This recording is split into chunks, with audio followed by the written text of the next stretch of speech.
नमस्कार दोस्तों, हिंदू धर्म में वेद, पुराण, ग्रंथ और अन्य धार्मिक पुस्तकों में हिंदू धर्म की संस्कृति और विरासत का वर्णन किया गया है।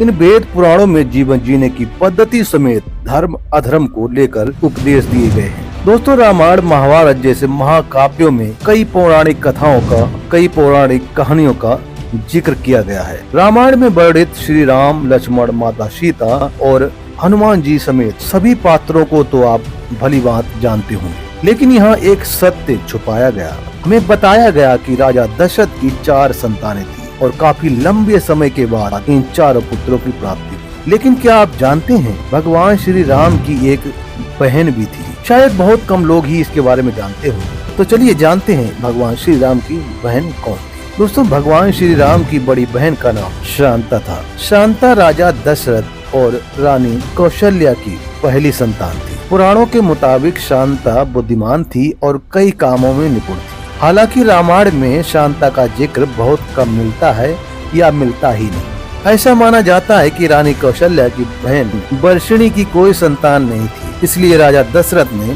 शांता को रोमपद और वर्षिणी को गोद दे दिया। इसके बाद शांता अंग देश की राजकुमारी बन गई। वहीं पर दक्षिणी रामायण के मुताबिक शांता भगवान राम से तथा 4 भाइयों से बड़ी थी और राम से 20 वर्ष बड़ी थी। कुछ लोगों का मानना ये भी है कि राजा दशरथ ने शांता को सिर्फ इसलिए गोद दे दिया था क्योंकि वह लड़की थी और उत्तराधिकारी नहीं बन सकती थी। और कुछ लोगों का ये भी मानना है कि शांता भगवान राम के घर आती थी और भगवान राम को राखी बांधती थी। दोस्तों, ये कहाँ तक सच है? जब परिवार से व्यक्ति जुड़ा हुआ है, शांता भगवान राम की बहन है, घर आती जाती, फिर भी शांता का जिक्र रामायण में क्यों नहीं? राजा दशरथ के परिवार से क्यों नहीं जोड़ा गया? क्यों नहीं बताया गया कि भगवान राम की एक बहन भी है और वो राम जी से 20 साल बड़ी? आखिर ये सत्य क्यों छुपाया गया? ऐसी क्या वजह है जिस वजह से शांता का नाम रामायण में नहीं जोड़ा गया, जिक्र नहीं किया गया, लोगों को नहीं बताया गया? आइए जानते हैं संत रामपाल जी महाराज के मुखार बिंदु से। अब जैसे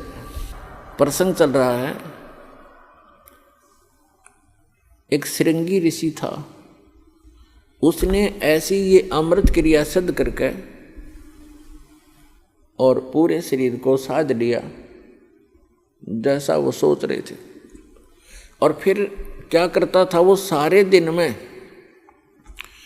एक वृक्ष की छाल पर एक बार दिन में जिह्वा लगाता था, ऐसे चाटता था, उसी से संतुष्ट हो जाता था, क्योंकि उसने अमृत क्रिया को सिद्ध कर रखा था। तो उसको इस बात का गर्व हो गया कि अब तूने अपनी इंद्रियों पर काबू पा लिया। वो ऋषि अयोध्या नगरी के पास बाहर बनी में, बाहर जंगल में, वन में, गांव से आधा किलोमीटर की दूरी पर रास्ते के साथ में बैठ गया, वृक्ष की तरफ मुंह करके, और सारा दिन में एक बार वृक्ष के छाल को जिह्वा से चाटे और बस ध्यान मगन रहे। कुछ ही दिनों में आने जाने वालों ने देखा कि एक महापुरुष बैठे हैं, ना खाते हैं, ना पीते हैं, ना सोते हैं और ना उठते हैं।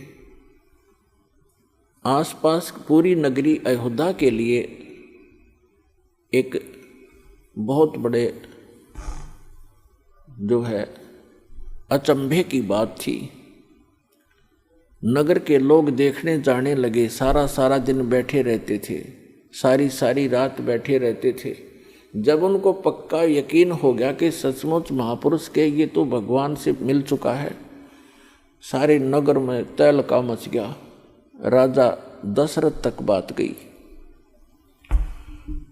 राजा भी स्वयं वहाँ पर गए अपने परिवार समेत संत के दर्शनार्थ, लेकिन संत मस्त हैं, ना किसी से बोलते हैं और न ही दिन रात में कहीं उठते और बैठते हैं, ना जाते हैं, ना कुछ पीते हैं, ना खाते हैं। उनके साथ उनकी बेटी भी गई राजा दशरथ की। श्री रामचंद्र जी और अन्य का जन्म तो बहुत बाद में हुआ है, उसमें उनकी एक पुत्री थी। अब राजा की लड़की प्रतिदिन अपनी नौकरानियों के साथ वहाँ जाने लगी।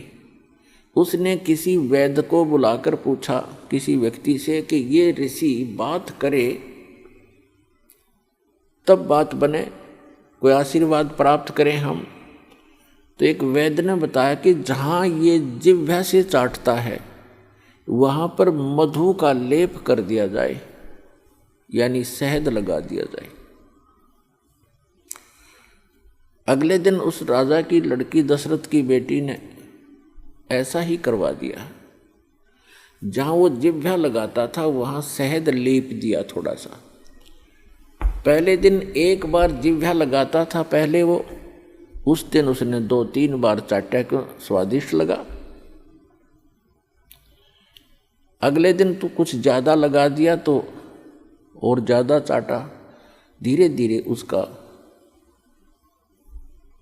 जो है भूख जागृत होगी। फिर उसको खीर ख्यार खिलाने लग गए।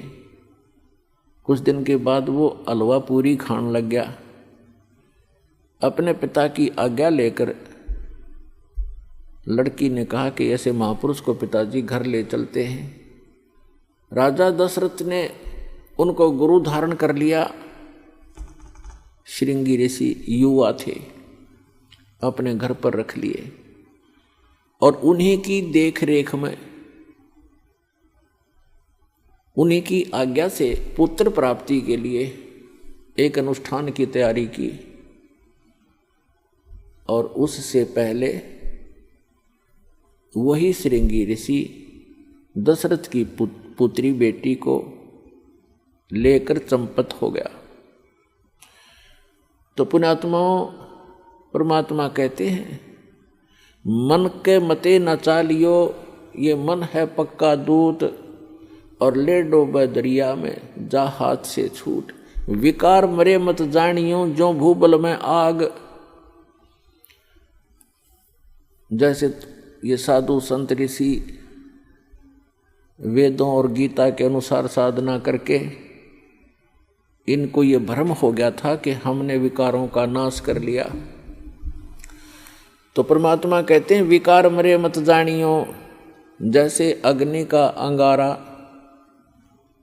राख में दबा रखा हो, ऊपर से राख भी ठंडी हो जाती है, ऐसा लगता है जैसे आग खत्म होगी, लेकिन कहते हैं वो राख हटाओगे ना जब उस अंगारे के ऊपर से, वह पहले से ज़्यादा धधकती दिखाई देगी आपको। तो यहाँ परमात्मा कहते हैं विकार मरे मत जानियो, जो भूबल में आगे। अब ये विकार मरेंगे कैसे?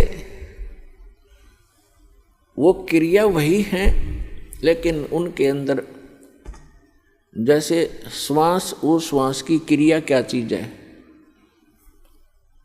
ये तो एक समझ लो सिरिंज है। सिरिंज में औषधि कौन सी जानी चाहिए,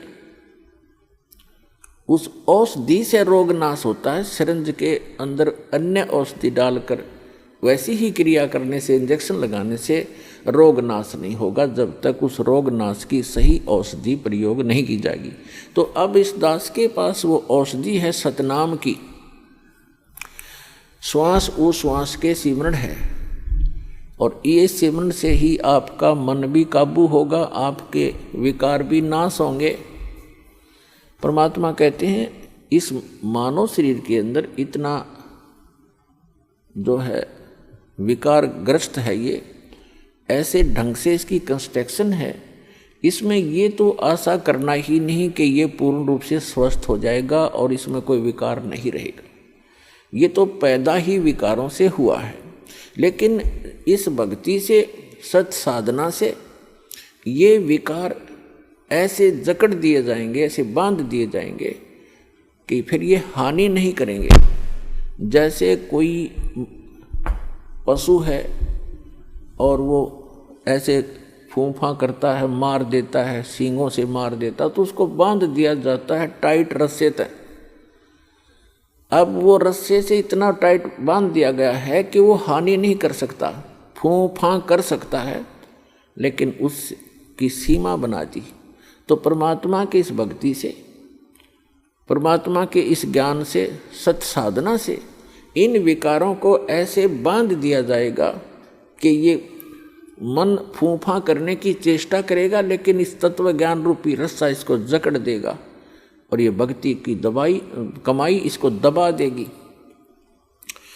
जैसे कोई भी इंसान है, कोई रिश्वत लेता है, जिसमें उसको ये ज्ञान होगा कि ये रिश्वत तेरा दुश्मन है, ये तू विष खा रहा है, इस तत्व ज्ञान से पूर्ण रूप से विश्वास हो जाएगा, तो उसके बाद मन चाहेगा कि ऐसा ले लूं, मोटी रकम मिल रही है, लेकिन आत्मा धिक्कारेगी, खबरदार इसका हाथ लगा दे, तो ये फूं फां करके चुप हो जाएगा। इसी प्रकार वो और कोई दुराचार की वासना उत्पन्न होगी तो आत्मा इसको धिक्कार देगी, ये ज्ञान इसके आगे खड़ा हो जाएगा और इसका उस वहीं पर रुकावट हो जाएगी। तो इस प्रकार हम इन विकारों को भी रोकेंगे इस भक्ति और इस साधना और इस ज्ञान से, और हम अपना आत्म कल्याण भी आसानी से करवा पाएंगे।